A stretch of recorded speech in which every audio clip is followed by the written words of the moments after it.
So welcome to Mike James Project. I'm Michael James. I'm so excited to come to you again with an exciting topic about what's happening in the world. And today I want to dive into what's going on in Ukraine. And right now, I know this is going to be a little bit political, but I'm not speaking in terms of politics. I'm speaking in terms of an outsider and from what I see in my perspective. And what I think we need to be careful of and where we are today in this DNA and in this time in the world.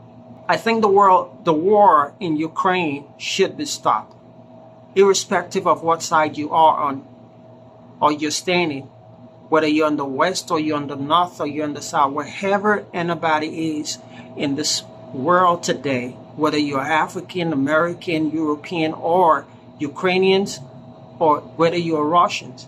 If you're a Russian citizen, I think if there's anything that you can do or you can say, the war should end. And that a lot of people, and I know that some people could think that, who is this guy and why does it think that, the war should end? I'm telling you, there's something that's happening in the world today. Irrespective from where you are, if you are a Russian, the war should actually end. You should create any kind of pressure that you can, and you should speak if you have to. And this is my why. We are in a pivot point of our existence as human beings. The war that Russia and Ukraine that's happening between Russia and Ukraine is not a war about insurgents. You're not fighting a war of terrorism.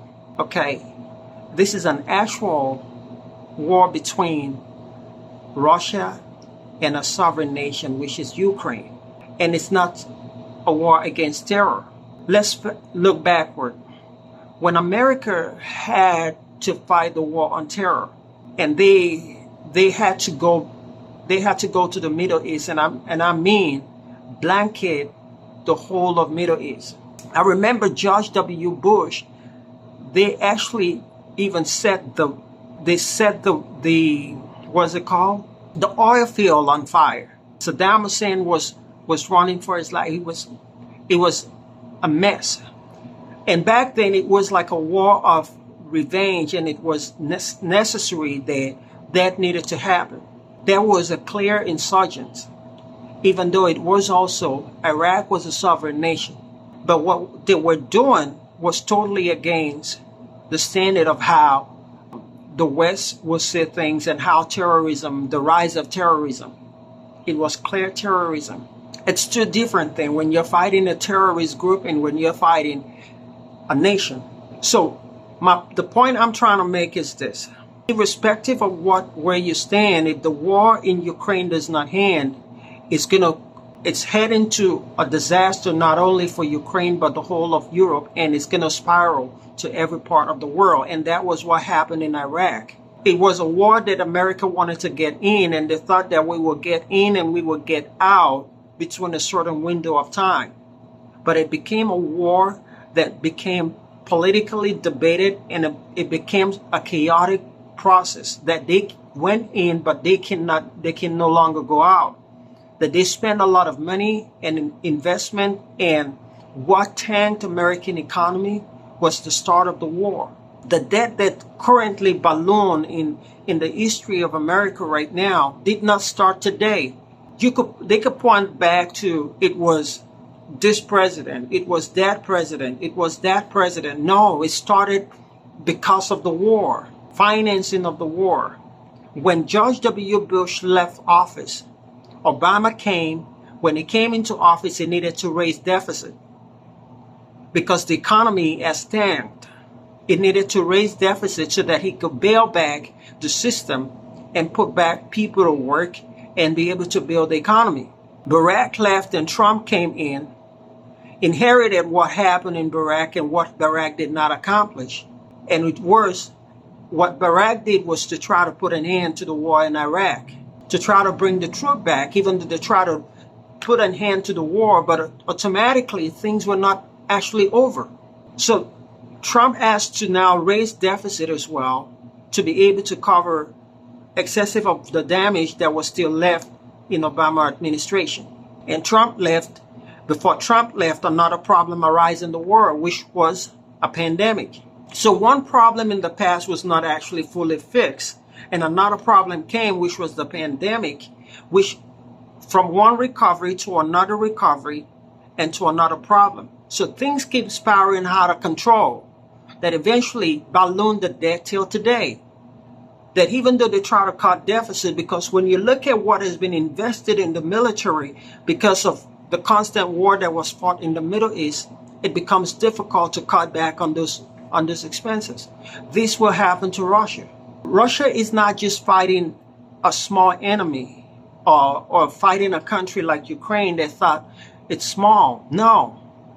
And if the war continues, whether Russia has all it takes to go in and say they're going to blanket Ukraine, it will not be the hand. Whether they unseat the sitting president right now, it's not going to be the hand. It's an endless war, and eventually will bring down Russia. To most people, they see it from a superpower point of view, but they do not understand where this is headed to. Ukraine is not an insurgent. Ukraine is a sovereign nation, under United Nation umbrella, has a seat in United Nation, and at the same time belongs to every fears and phase of every country, has diplomatic missions everywhere in the world. It is not an insurgent. The people, another example I like to give to you, to anybody who thinks this is just going to come in and it's going to be easy for Russia to get things done. No, it's not going to be easy. Whether you want to put that in the same equation, like what happened between Israel and Hamas. Hamas is an insurgent that was funded by just a few proxy of people. Okay? It's different. And when you look at a group like Hezbollah that has massive weapons and funding, you cannot still compare that with Ukraine. Ukraine has the backing of NATO. So indirectly, no matter what Russia tries to fight, will not get the victory that he actually needs. And whether he chooses to say he's going to blanket Ukraine or take out whoever is in power in Ukraine, Russia is going to get to a point where its society is going to be destabilized. Destabilized in the sense that right now it's one-sided. But if the restriction that has been placed on Ukraine is lifted, it's going to be two-sided. That means people are going to die in both sides, not only military people. And if that keeps happening in Russian society, it's going to bring down the country. It's that simple. So it's not a win-win. There's no, I'm a superpower, I'm going to win. And the war that was fought back in the Iraq war that was fought back then, the wars today are different. The wars that are fought today, we can already see that they are totally different. So Russia's not going to have it that easy. If it's from the look at things, even right now, even with all the limitations that's been placed on the other side, even right now, there's still a level of limitation that pain that Russia feels. So what is the use of continuing a war that eventually is going to bring down a whole nation as powerful and stronger as Russia?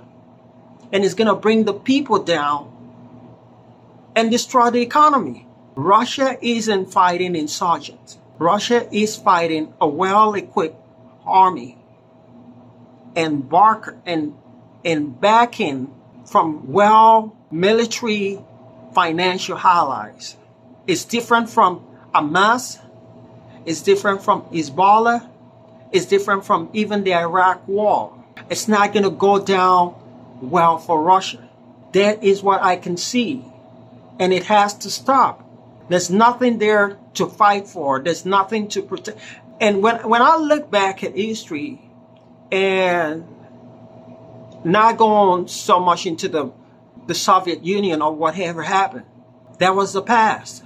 And anybody that think that this is going to be an exciting war that's going to end in Europe is lying.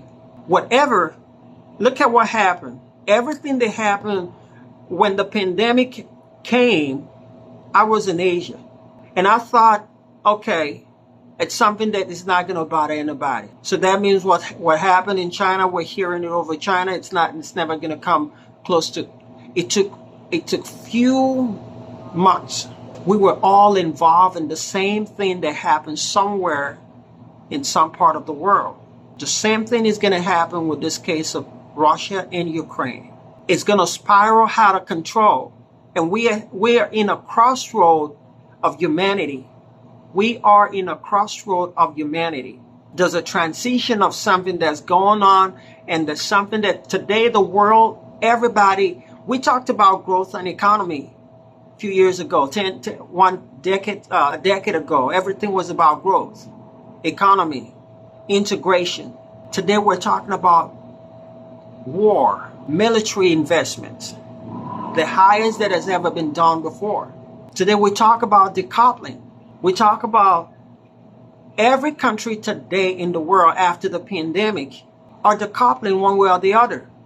Everybody, that's why you see the current war order being fluctuating, because every country now after the pandemic no longer see each other the same way they saw. So we are in a crossroad of anybody thinking that the war in Russia and Ukraine is going to end there. If Russia goes in and blanket Ukraine, it's going to spiral out of control. Remember before I was born, or before now, back when the proxy war between nations, between borders and borders, whereby people were seizing land, we're heading back to that direction. The human existence is like a cycle. It repeats itself. And we're heading to that place whereby the event of humanity is going to repeat itself, whereby we will recalibrate ourselves backward. When the pandemic happened, what happened was that it brought back the part of humans that was already forgotten. Forgotten in the sense that we never knew that. I read about the Black Plague. I read about when medicine was discovered. I read about when there was no cure for malaria. There was no cure for AIDS. There was no cure for anything. There was no penicillin. I read about all of that. But I didn't live in those times. So I lived in the time whereby things were, I came in a time where things were already done. So it's basically whatever I need I could get, but there were people that lived during the time whereby they have to leave fighting. And today we're finding it difficult. And if you look at the structure of the world today, it's becoming difficult for countries to even make peace, to accept peace. At one point, it was an easy thing to do. But today, it's much difficult for countries to make peace. Even with the long existence of the United Nations, it's much difficult. With the more collaborations, the more integrations that humans and countries have become, the more difficult it is to make peace.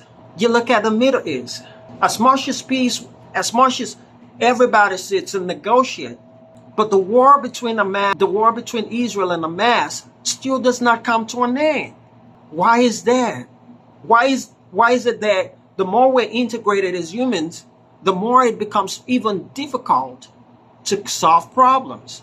Why do they talk about climate change, but nobody believes that? Why is it so difficult for an understanding between one nation? We're in the world, we're back to that space where the powerful takes from the less powerful. The war in Ukraine, the reason why I'm saying all of this is that anybody who just sit down and have a wishful thinking and think Russia is going to win the war in Ukraine, trust me, Russia is going to lose the war in Ukraine.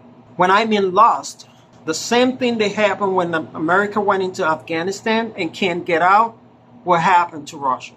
So eventually it's of no use, because you get into a zone and you can't get out, and eventually your people are wiped out at the same time.